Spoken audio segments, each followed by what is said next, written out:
All right, let me try this. I'm not used to doing 800 things at once. I'm Nicole Alvarez. This is the 90s at Noon, and I'm joined by Gavin Rossdale. We go way back. Like, this is the first time we'll be spending the most time together in person. I know. But we go way back, so thank you for joining us. I'm so happy to be here. Bush is playing an incredible show, and I say incredible because your music at the Greek Theater, which is arguably, I think, one of the most special venues in the world.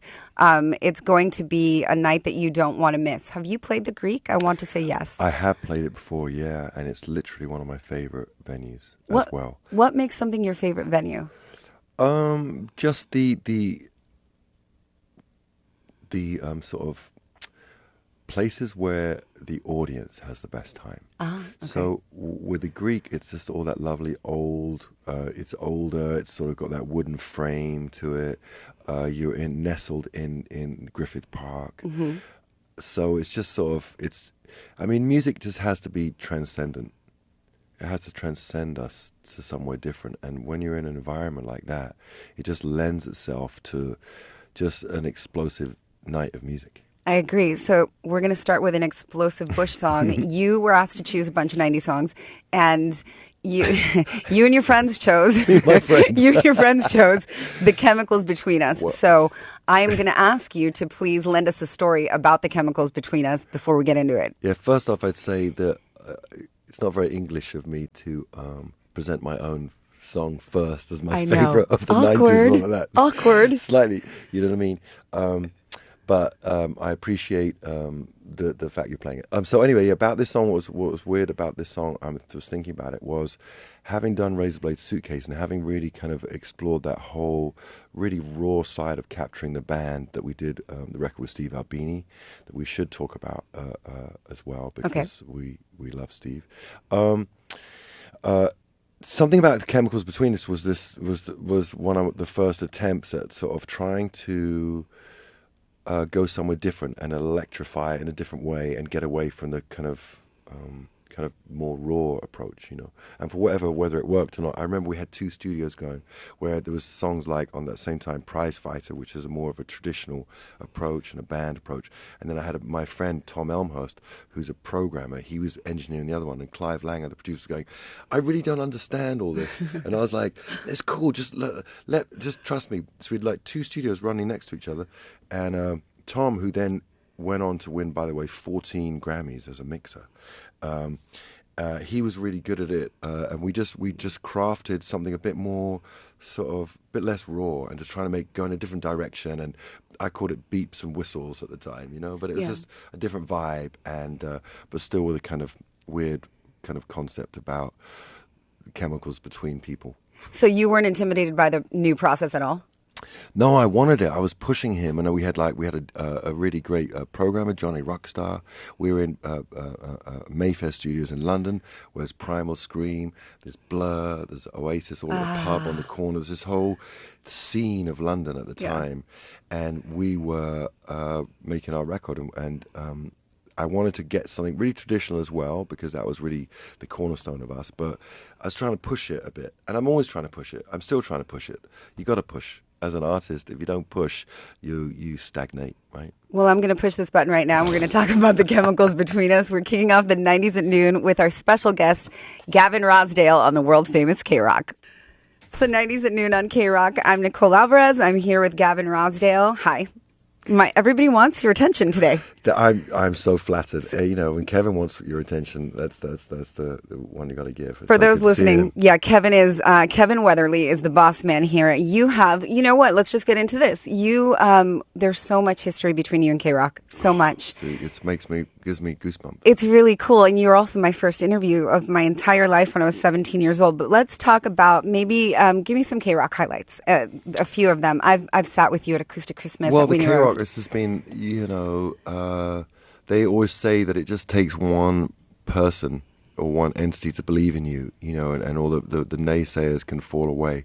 And, you know, we made a record that got lost its distribution, you know, just it went away like the distribution. That means we didn't have a way to bring it out.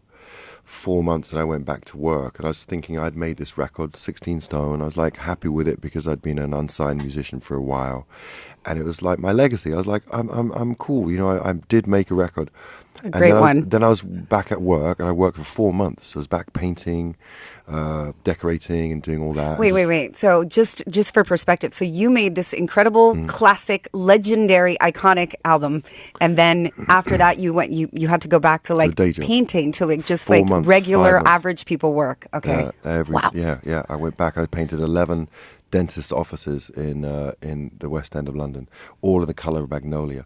And about 4 months in, so I was in November, and I got a call that my then record label said KROQ have picked up the song. This was Everything's Zen, and that was Kevin Weatherly who had decided. And then we came out for a show. We played the Dragonfly on Santa Monica, yeah, which I think is a really fun, fruity, kind of fun night out for everyone. If you want to go to a dark, wild club, apparently. Certainly is. And we went there, and the power.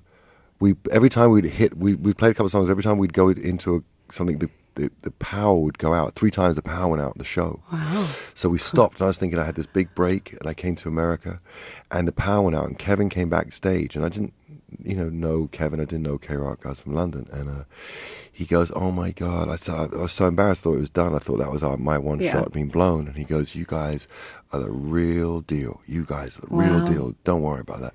Because every time there was only one plug socket or something for the entire band. It's just like madness. Wow. They're meant to have sort of like, I think, drag shows at the time. Yeah. So I don't know what was going on there. So it was weird.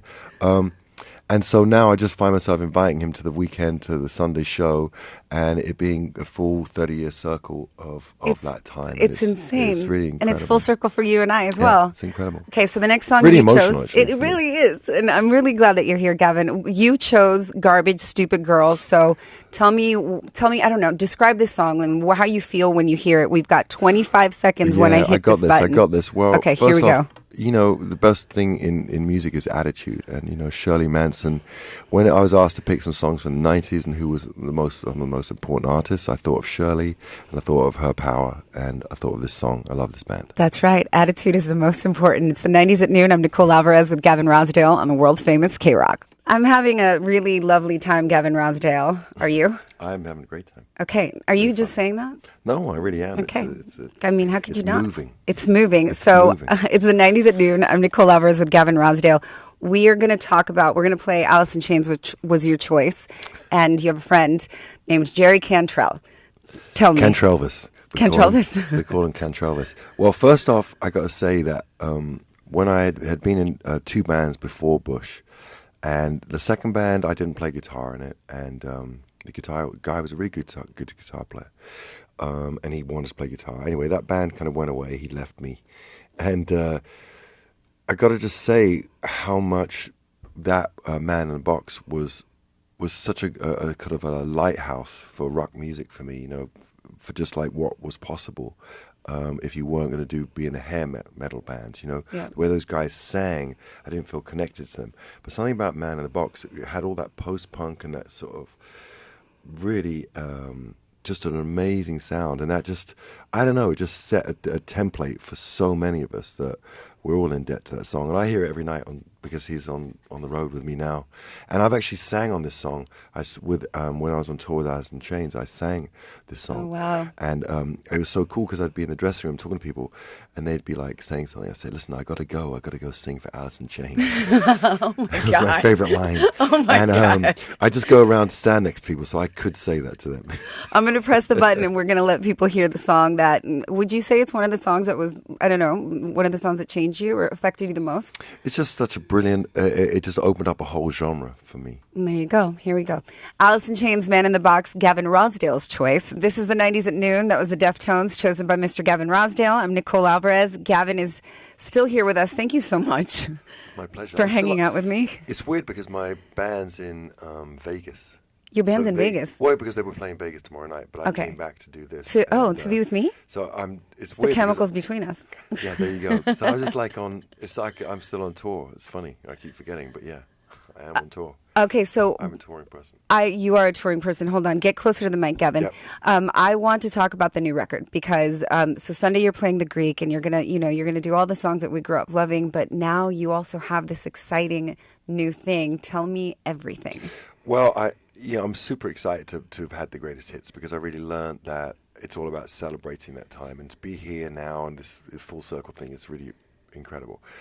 But something that for me personally as a creative person was like important to me was to, before we went on that tour, was to try and do a record so that we weren't kind of creatively bankrupt at the end of the tour, like done in like, oh, we now got to write a record, climb a mountain. So we did the record.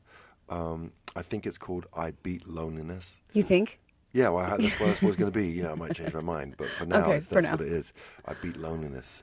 And I'm so excited about it. It's just like a further continuation of our journey and trying to get better and sort of understand, I don't know, just get to the core of everything. And it's a lot about people and interpersonal relationships and how we navigate all these mad challenges that I think that everybody is suffering a lot of the time. 100%. And I find that writing songs that have a cathartic sort of release and people find that, as I said before, that transcendence.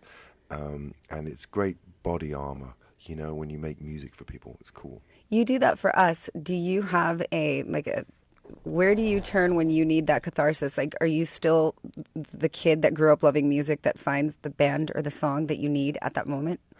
Or do you write it? A little bit of everything, It depends how I feel, but I do get really inspired by hearing what people are doing and getting into other people's music all the time. And then silence also works a treat, so you can think about things, and then just trying to sort of get out of the way of myself to be the best writer I can, to just kind of, I don't know, it's finding those everyday situations and then put them in your own words, and then people own those words. It's a great exchange. You're brave for wanting to sit in silence. I don't know how to do that. We'll be right back.